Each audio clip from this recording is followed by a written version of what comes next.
syukur keadaan ilahi, kita dapat dengar sharing yang sangat mantap, betul tak dari Cizek? Betul? Sangat hebat. Penuh dengan warna-warni kehidupan. Ada sedihnya, ada suka dukanya, ada struggle-nya, macam-macam kan. So far saya nak recap sikit lah apa yang dia share tadi tu. Alright, boleh? Saya tertarik dengan sharing dia tadi yang dia cakap, nak sakit perlu berubah. Kalau tak berubah pun dia akan sakit juga. Macam mana ayat dia? Saya tak ingat lah. Kalau tak berubah akan sakit. Kalau berubah pun sakit juga. Tapi dia punya result dia lain. Nak berubah ke atau sakit tak nak berubah? Okey, betul. Saya tak sempat nak ingat tadi. Alright, lepas tu dia ada remind kita pasal fasa-fasa dalam kita punya bisnes kan. So yang first kali tu saya tengok tadi dia cakap struggle. First struggle. So untuk eja-eja yang baru, memang nampak macam struggle sikit. Bukan struggle apa pun, dah hilang dah. Okey, bukan struggle apa pun. Struggle nak pergi kelas je. Nak pergi training tu pun dah kira struggle sebab baru first time kan. Ejen baru. So survive, lepas tu kita ada fasa dah stabil sikit, and then bila dah stabil akan adalah sukses. Dah lain sikit daripada yang sebelum ni. Mungkin, and then dia cakap tadi pasal titik optimum kan. Semua ada ambil nota tadi kan. Titik optimum sama ada kita akan naik lagi ataupun kita patah balik. Silap air bulan kita tergolek. Kalau naik bukit kan, nak patah balik kan, nak naik atas kan, nak tergolek terus kat bawah. And then yang last tu dia cakap tu significant dengan result lah. Bila kita dah significant, insyaAllah result dia yang terbaik lah. Kita akan capai dekat apa tu tadi? Bukit yang ada bendera tadi tu kan. Alright. Clear tak? Clear. Alhamdulillah. So apa yang Cizek cakap tadi itulah. So saya cakap sharing yang memang bagus. Saya harap semua orang dapat something lah daripada apa yang di-sharing oleh kita punya speaker tadi. Alright. So alhamdulillah juga kita dapat berkumpul kan hari ni. Di kala-kala COVID ni, kes pun sekarang makin tinggi, betul? Bukan makin tinggi lah, dia maintain je kat situ. 20, 19, 20, pusing-pusing kat situ je lah. Tapi kes dekat Johor makin tinggi. Itu yang kita risau lah. Meningkat. Alright. So, saya pun tak nak cakap banyak juga sebenarnya. Tapi dah diberi tugas untuk menjadi closing ni. So, saya terpaksa jugalah nak share. Tapi kita relax-relax je, chill-chill je. Okay, saya ada satu game untuk you all. Game ni lebih dikenali sebagai predictable game lah. Sekejap saya rendahkan sikit saya punya. Nampak tak? So tak nampak muka saya Ustaz? Nampak. Okey, dekat depan saya ni ada apa? Botol kosong. Balang kosong. Orang tak panggil botol lah ni. Siapa panggil botol tadi? Balang kuih raya. Perit lah apa semua masuk dalam ni kan. Okey. So dekat saya ni juga ada beberapa ketul batu lah. Sebab saya kat rumah saya tengah buat construction ni.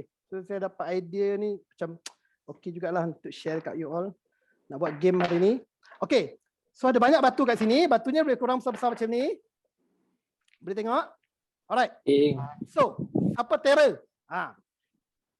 Rasa-rasa you all, berapakah banyak batu daripada sini boleh muat dalam satu balang ni? Sampai dia boleh tutup lah. Kalau dia tak boleh tutup tu, dia tak muat lah. 17. 30. 30. Type dekat chat. Kita nak tengok. Siapa betul kita bagi hadiah. 21. 30. Okey. So, kita buat eksperimen sekarang. Okey, kira dengan saya. 1, 2, 3, 4, 5, 6, 7, 8, 9, 10, 11, 12, 13, 14, 15, sampai penuh 16, 17, 18. Alamak. Goncang sikit. Goncang sikit Ustaz. Tak boleh. Tak boleh. Tak boleh. 18. So, ini tak lepas lah. So ada 18. Boy, Firdaus terus jawab 18 Okey, siapa jawab 18 tadi? Saya.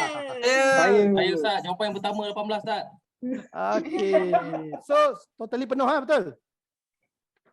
Memang tak boleh masuk lah, penuh. Alright. Sebenarnya itu bukan game lah. Okey, saya nak you all perhatikan Okey, ni balang dah penuh, dah tak boleh masuk, betul tak?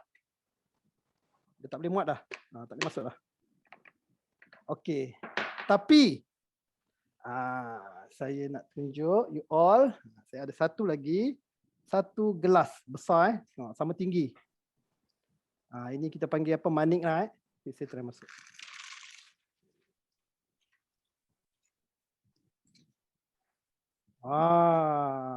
Sampai penuh. Kencang sikit Ustaz. Boleh tutup lah. Okey, dah penuh belum? Deko ni, deko. Belum. Cantik kan? Belum. Boleh masuk lagi. Satu cawan tau. Saya satu cawan boleh masuk. Saya ada lagi. Pasir. Pasir.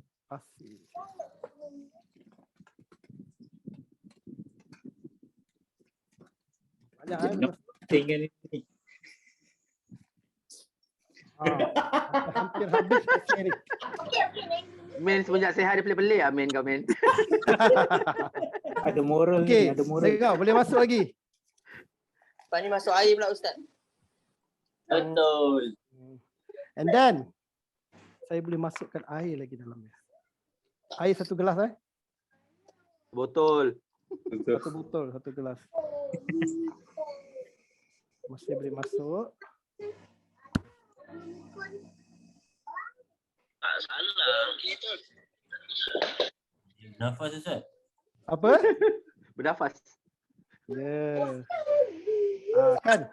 Boleh masuk air. Chemical lagi. ke Ustaz? Chemical ke apa? Tak. Okey.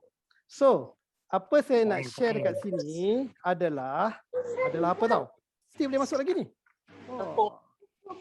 Air ni dia lambat sikit dia serap. Tapi dia still boleh masuk lah. Okey. So, apa yang saya nak share dekat sini adalah apa tau? So, first tadi kita masuk batu, betul tak? Betul. Ini bekas ni ibarat diri kita. Ibarat you all semualah, kita. Alright. And then batu tu ibarat benda-benda besar lah dalam hidup kita. Benda-benda penting. Contoh benda-benda penting ni apa? Family. Yes, family. Kita punya kerjaya. Lagi kita punya apa lagi? Agama. Familiar sekali lah. Kita punya anak bini, mak ayah kita. So kita punya kerjaya kita, sebab kita hidup satu hari, boleh dikatakan 1/3 daripada kehidupan kita adalah kita spend untuk kerja kan, betul? Siapa tak kerja kat sini? Jadi ejen tak kerja pula kan? Alright, and then apa lagi? Agama, ilmu, benda-benda wajib, tempat berteduh, rumah lah kan, tempat berteduh, makan, pakai, tu benda-benda yang besar lah. Kita punya main. Kalau dalam bisnes kita, apa? Big Y kita. Maybe boleh jadi kita punya Star Club, mungkin boleh jadi kejayaan kita yang you all dream tu. Alright. So, yang manik-manik kecil ni apa? Ini pula melambangkan benda-benda penting juga dalam kehidupan kita, tapi dia lagi small sikit lah. Mungkin ini lebih kepada kehendak. Mungkin kalau tadi kita nak apa, tempat berteduh tu wajib kan. Dalam Islam sendiri pun kita kena standby nafkah zahir batin tadi tu kan. Okey, tempat berteduh, pakaian, makan. Tapi mungkin dia nak makan hebat sikit, chicken rice shop. So kena fikirlah. So tu benda-benda kecil. Ataupun rumah, mungkin rumah besar sikit, kereta yang ada airbag kan. Kalau pakai kereta kelisa pun okey. Tu basic transport kita. Motor pun okey, tapi dia nak pakai yang ada airbag. Honda apa tadi? Insight. Lebih kurang macam tu lah. So ni benda-benda yang orang kata apa, dalam hidup kita. Benda penting, bukan kita nak buang benda tu, tak. Tapi dia punya priority dia makin kecil. And then dalam pasir tu apa? Pasir tu mewakili apa nama, benda-benda yang kecil lain. Facebook. Mungkin setiap orang berlainan dia punya apa nama, pandangan benda-benda kecil kan. Tapi saya highlight dekat sini lah.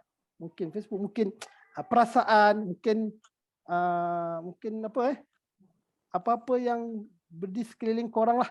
Yang kecil-kecil yang ada okey, tak ada pun tak apa. Alright. So, saya nak tunjuk dekat you all, nak bagi tahu dekat you all lah. Dalam kehidupan kita, kalau kita ada semua benda ni, dia akan jadi colourful. You boleh tengok kat dalam ni kan? Colour macam-macam, betul tak? So, benda-benda ni lah yang membuatkan hidup kita bermakna. Hidup kita ceria, hidup kita ada apa nama kita panggil? Bermakna lah. Bermakna dalam kehidupan kita ni. So, tapi dia ada tapi dia. Tapi kalau kita tak pandai nak manage benda-benda yang ada dalam ni, dia akan membuatkan kita tak okey. Maksudnya apa? Maksudnya, bayangkan tadi saya masukkan pasir dulu. Ataupun saya masukkan manik dulu. Rasa-rasa batu ni lepas tak masuk? Banyak 18 biji jadi. Tak banyak. Kan? Boleh masuk tapi tak banyak. Sebab apa? Sebab surface bawah ni dah penuh dengan pasir, dah penuh dengan manik. So that batu tadi kita masuk tu dia start naik ke atas lah. So okay, clear tak? Faham tak? Apa yang saya nak sampaikan? So that kalau kita terlalu fokus kepada benda-benda yang kecil-kecil tadi itu, so that benda-benda yang besar ni korang terpaksa let go, tak sampai. Contoh-contoh benda-benda kecil ni apa? Contoh macam manik tadi lah. Manik kan colourful kan. Happy boleh. Tapi kalau korang fokus kepada happy, enjoy, main je, so benda-benda wajib tadi, contoh macam income, pendapatan bagi apa, nak beli makanan dekat anak bini, so tak cukup. Sama juga dengan macam contoh macam penagih dadah kan. Saya tak tahu kat sini ada ke tak. Tapi yes, dia orang enjoy, dia punya style dia. Mungkin tapi dari disebabkan itu dia enjoy dengan benda tu, dan dia terlupa tanggungjawab yang besar yang sepatutnya dia jaga, dia buat. So banyak kita tengok benda-benda yang berlaku kan. Dan mungkin rumah tangga boleh goyang, kehidupan dia boleh hancur. So kena pandai manage. Tengok priority apa. Yang kecil-kecil tu masuk kemudian. Kalau ada benda sikit-sikit tu, let go je. Sedih. Kadang tengok orang komen kat Facebook, sedih sikit pun dah stres. Macam si Ziyad cakap tadi kan. Tak dapat challenge. Contoh dalam Prudential. Challenge kecil-kecil tu memang penting. Bukan challenge tak penting. Macam kita cerita tadi, Kak Ina cerita ada banyak challenge kan. Penting. Grab semua tu. Tapi kalau tak dapat, janganlah sedih sampai sebulan. Ni ada orang sebulan stres. Sebab apa? Alah, hari tu tak lepas lah satu kes. Dah efek dia punya tujuan asal. Tujuan asal kita buat bisnes ni apa? Income. Apa main kepentingan? Apa yang paling penting? Betul. First kali orang masuk sini saya tahu confirm memang dia nak cari income, nak buat tambah pendapatan. So fokus kepada tambah pendapatan tadi. So yang kedua, mungkin dia ada big why, dia ada benda dream yang dia nak, dream besar yang dia nak. So fokus kat situ. Mungkin dia nak bantu orang. Kita nak bantu orang kan, dapatkan protection. So kita fokus kat bantu orang lah. Dengan hanya sebab sikit tadi tu kita dah lost. Kita dah tak fokus kita punya business. Okey. Macam selalu kita ulang ayat tu. Kalau happy 5 minit, kalau sedih pun 5 minit. 5 minit. Lepas tu kita kena Kerja. yes, teruskan kerja kita. Okey. Clear tak? Ya. Alright. So, ni saya kena asingkan pula sekejap lagi. Okey. Satu kerja pula. Tak apa, manik tu nanti dia terapung dalam air. Jangan risau. Batu dia tenggelam, pasir pun dia akan dekat bawah je. So, senang je benda tu. Okey. So, akhir kata daripada saya, kita ada beberapa bulan saja lagi. Actually, kita ada lebih kurang 4 bulan kan. Alright. Saya harap kita semua dekat sini, insyaAllah dapat capai apa yang kita dream, apa yang kita nak, apa yang kita plan.